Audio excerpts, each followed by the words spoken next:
Is there something you've actually known for a long time that it just isn't worth it anymore? But because you've already put in so much, you can't bring yourself to stop. A relationship, a job, an investment, or maybe life itself. You tell yourself, just hold on a little longer. We've come this far. I can't give up now.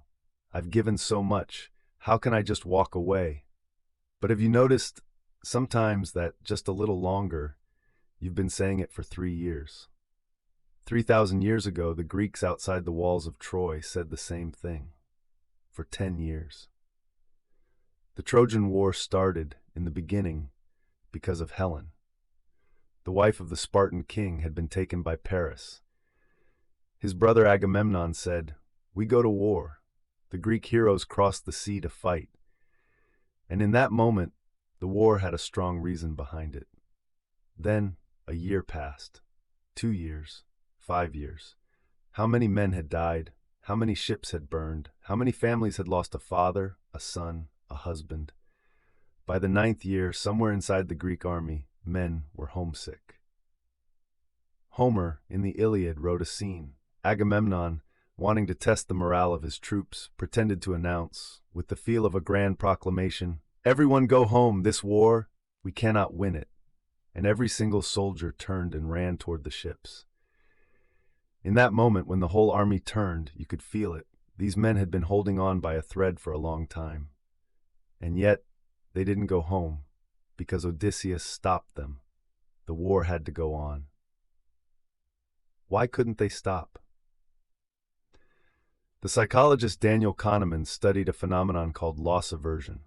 He discovered the pain of losing something is roughly twice as powerful as the pleasure of gaining it.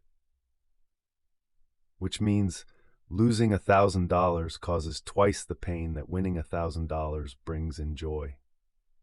This finding explains something very important. Human beings are naturally bad at cutting their losses. We tend to average down or simply refuse to admit defeat. Because the moment you stop, the loss shifts from possible to certain. And as long as you haven't stopped, haven't stepped away, that loss is technically still undecided, and the brain finds just enough room to whisper, maybe tomorrow things will turn around. Maybe by next week it'll get better, so I can keep going. The Greeks, fighting into year 5, year 7, year 9, every year they ran the same calculation. So many men have already died. If we stop now, weren't those sacrifices completely meaningless?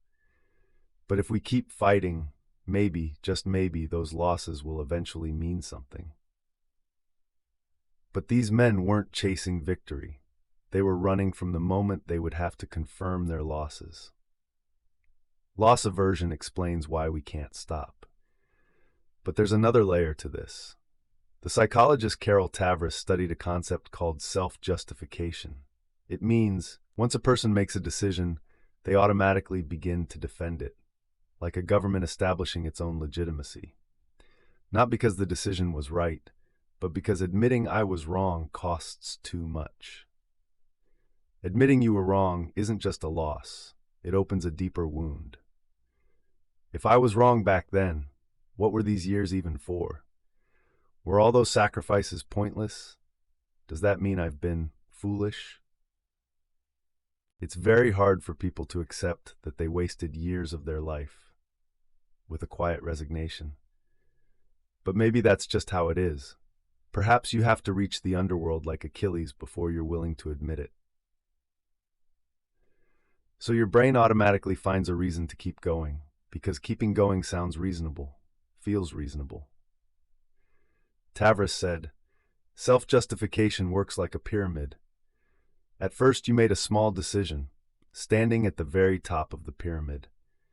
To make that decision make sense, you made another one, then another after that. With each step, you moved further down toward the base.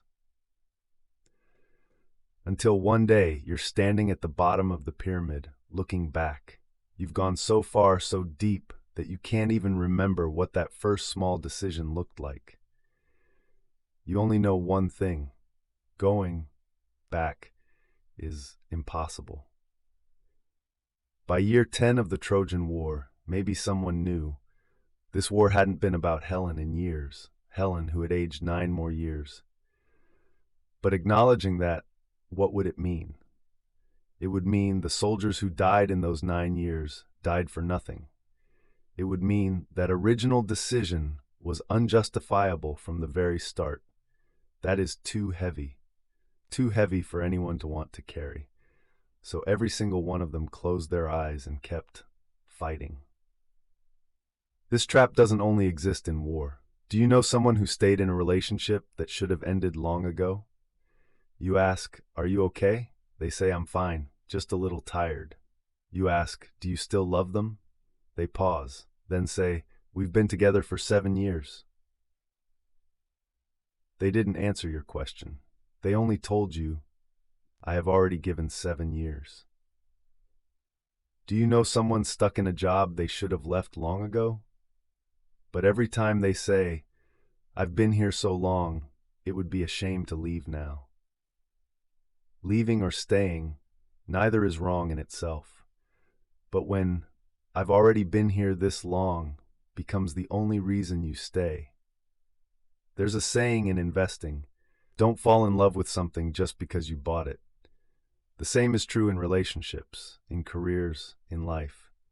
Are you continuing because it's worth it? Or are you continuing because of what you've already put in? Those two things are not the same. Many people don't lose because of the mistakes they made.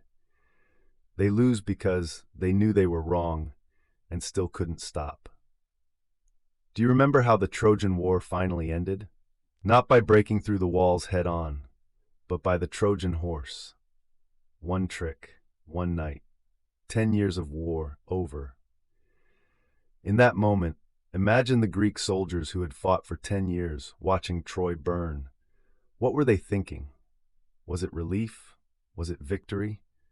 Or something else entirely?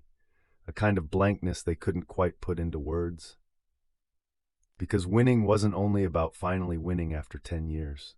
A bigger part of it was, finally, it was over. They could stop. So let me ask you, is there something in your life right now that you've actually known for a long time, that it's time to stop?